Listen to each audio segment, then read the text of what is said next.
Well, good morning.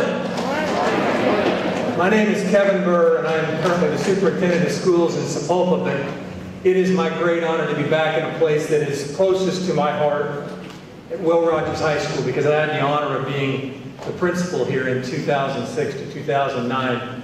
And can I just say this really quickly to all of you fantastic kids? You guys are great. This is terrific that you have done so well today.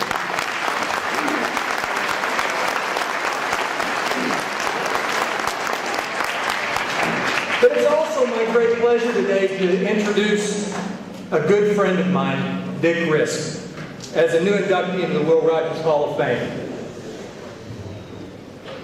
Since Dick was a graduate of Will Rogers High School, I know that he was predisposed for success and for an unflinching desire to make a difference with his life. And what a difference he has made. He's been a leader and a doer for as long as anyone has ever known him. His classmates and fellow Rogers alumni describe him over and over and over, and I know I describe him this way. He's the guy who gets things done. His incredible energy, enthusiasm, work ethic, and integrity have served him well in his lifetime of professional and personal accomplishments. In 2006, when I became the principal at Rogers, Dick brought those very qualities to a call that I made to alumni. I asked for alumni to be reconnected to this very well-known school. And Dick was one of the first ones to ask how he could help us. We both agreed that the development of a thriving, robust foundation to support the school and its educational mission, and not just its historical significance, was in great need. And so within a year, Dick and others amongst us today got the Will Rogers Community Foundation up and running. I want to read you really quickly just the mission. It's on the front of your program, but just if you would indulge me. The mission of the Will Rogers High School Community Foundation is to expand and enhance educational opportunities for you, the students of Will Rogers College High School, and to empower the staff, families, and community by providing enriching experiences and programs. That's important for the legacy of the ongoing mission of this school. Dick is the guy who asks the right questions. And because he asks the right questions of the right people, that community foundation is thriving today. As I just was made aware, it's raised over $250,000 in a very short period of time. It didn't take him long to ask also why so many worthy recipients had not been included in the Hall of Fame in many years. You see, for 20 years, nothing was done with it. So with Dick and Pam Lundy, I know Pam's here, and Steve Wright and some others, they got together and rekindled the Hall of Fame, and without their work, and specifically Dick's involvement, the Hall of Fame probably would not be where it is today. Dick is still active in helping his beloved Will Rogers Ropers. Although he lives full-time in Florida, he drops whatever he's doing to help Rogers at a moment's notice. And you don't have to go very far back, just to February. It was because of Dick's upfront funding of and work that he did to promote the recent concert of the Kingston Trio that we filled this auditorium and raised about $18,000 for the foundation. That's just the kind of guy that Dick is. Now, I know you're going to get to see quite a bit about his professional and personal history, but I wanted you to know how much he means to me and to your school beyond what its historical significance has been. So I'm honored to introduce to you and let you get a chance to learn more about my good friend, Dick Risk.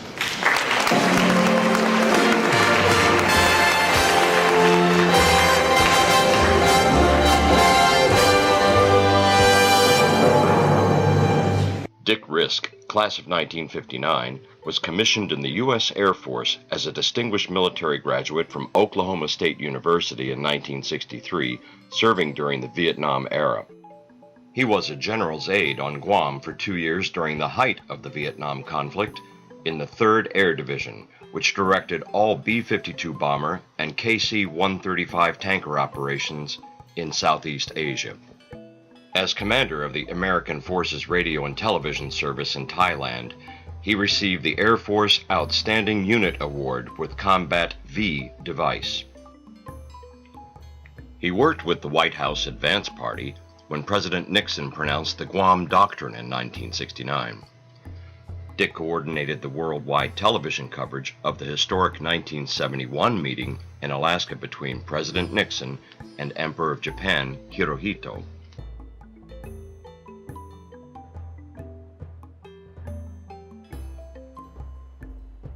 He ran the Press Accreditation Center when the President returned from his historic 1972 China visit and spent the night in Anchorage.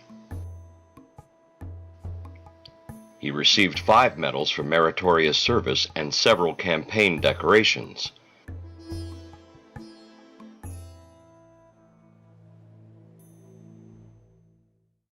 In civilian life, he was a public affairs manager for 2 major energy companies in Tulsa.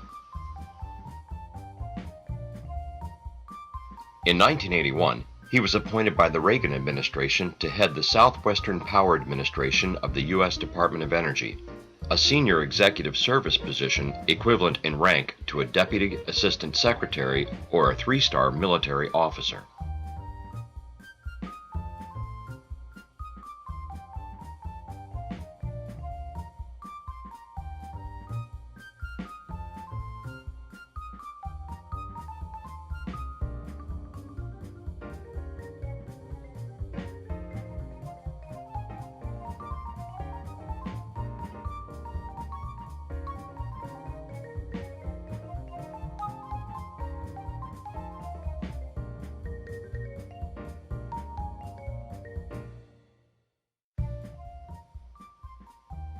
In addition to his Bachelor of Arts in Radio Television from Oklahoma State, he did graduate work at Boston University's School of Public Communications, TU's College of Business Administration, and in Public Administration at the University of Oklahoma, completing his Juris Doctorate degree as a part-time student in less than 3 years.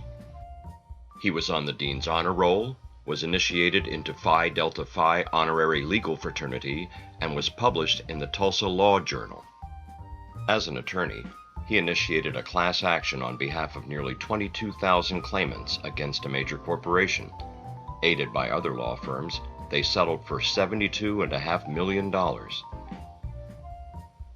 He has published many peer-reviewed articles, testified before the Internal Revenue Service, and is nationally renowned for his expertise in structured settlements and qualified settlement funds. TU named the Richard B. Risk Practicum Endowment Fund in his honor. Hi, Dick Risk has been my friend for the last 15 years and a colleague in the settlement planning industry. He has been one of the early pioneers in developing this and taking it from an industry to a profession. And he's accredited to any institution that helped make him the man that he is today. I've known Dick Risk since 1993, and from the minute I met him, he was obviously someone who was going to make major changes in the structured settlement and settlement planning industry, and I haven't been disappointed. Dick and I have worked together to create changes for personal injury victims and their families, and I'm proud to say that Dick has been the leader of that effort and created tremendous change for the benefit of people who have been injured in catastrophic personal injury cases and accidents across the United States. A true pioneer. Dick has sung in the chorus of 29 operas with Tulsa Opera, as well as some musical comedy roles, and has performed with the Kingston Trio. He also wrote for and performed for 25 years in the Tulsa Press Club's annual political roast, The Gridiron. He enjoys travel, music, genealogy, karaoke, photography, and video production.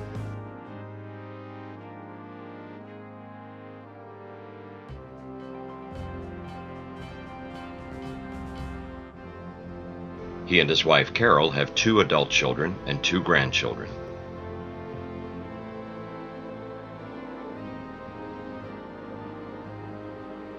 They live along Florida's Intracoastal Waterway at Boca Ciega Bay, near St. Petersburg. He serves on the U.S. Coast Guard Auxiliary's national staff. He and his wife Carol have supported the arts and other philanthropic projects. As a community volunteer, he has served in leadership positions of several charitable organizations. Earlier this year, he organized a benefit concert by the Kingston Trio, the first time a group of international stature had performed for the public in this historic place. Ladies and gentlemen, please give a warm welcome to the Kingston Trio.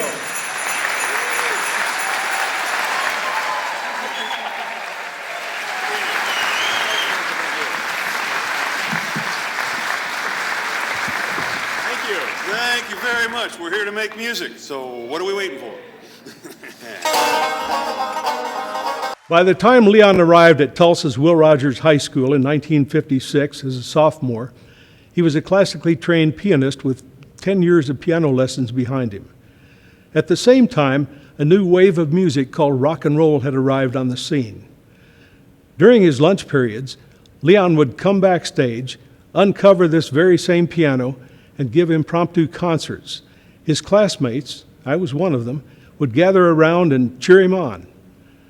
What we didn't realize at the time was that he was transforming his classic skills into rock and roll techniques that would distinguish his career as a performer and later inspire the likes of Sir Elton John and others to copy them.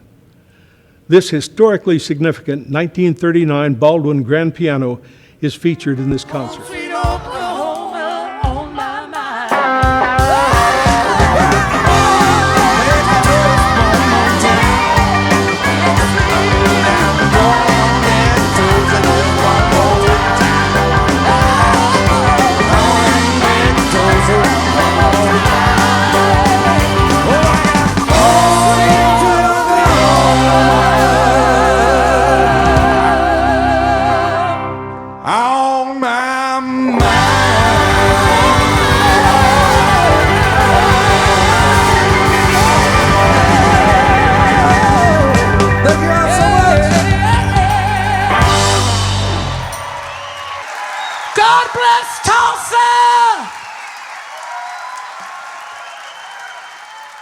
Most notably, he formed the Will Rogers High School Community Foundation in 2010 to provide financial and mentoring support to this college preparatory lottery school built in the Great Depression era and named to the National Register of Historic Places, twice serving as its president. My name is Nicolette.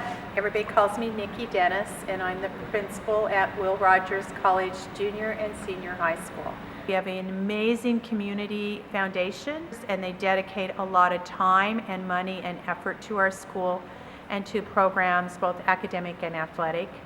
But besides the money, I think what really captures the spirit of our community foundation is the dedication to making sure that our kids are successful and the commitment to making sure that Will Rogers has a legacy, not only a legacy because of the illustrious alumni that have graduated in the past from this school, but also a legacy for the future generations. And that's something that doesn't happen a lot in other places.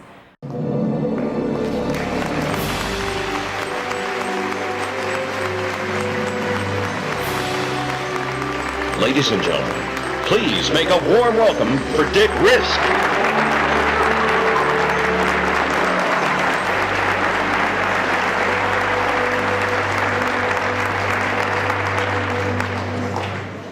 Thank you very much. I will be brief. It's an honor. It's an honor to be recognized among those who were inducted before us and with this group today. And if you haven't been down the west corridor of this beautiful building, the Hall of Fame recipient row, please take a look at that.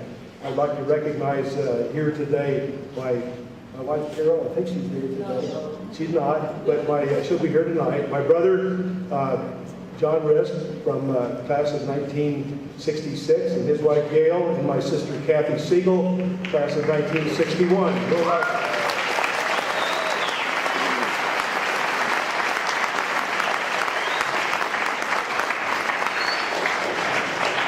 I'd like to challenge each one of you to find something you can do and excel in it and make a difference. Make a difference for yourself, for your community, for your profession, and for the world. You can do it, okay? And I would also encourage those who are inducted today to become advisors of the foundation and continue its work. And also don't forget your school. Will Rogers is more than a brick and mortar building. It's a living institution. It's 77 years old and will continue to produce students. It's produced about 50,000 graduates in its history. And so in a few moments we'll be singing the alma mater, and I would encourage you as you sing those words to think about them. Our alma mater, thou art strong and true, thy name shall live in the deeds thy children do, thy gift will be in life our guide, we will be true to thee, Will Rogers High. Thank you. Thank you.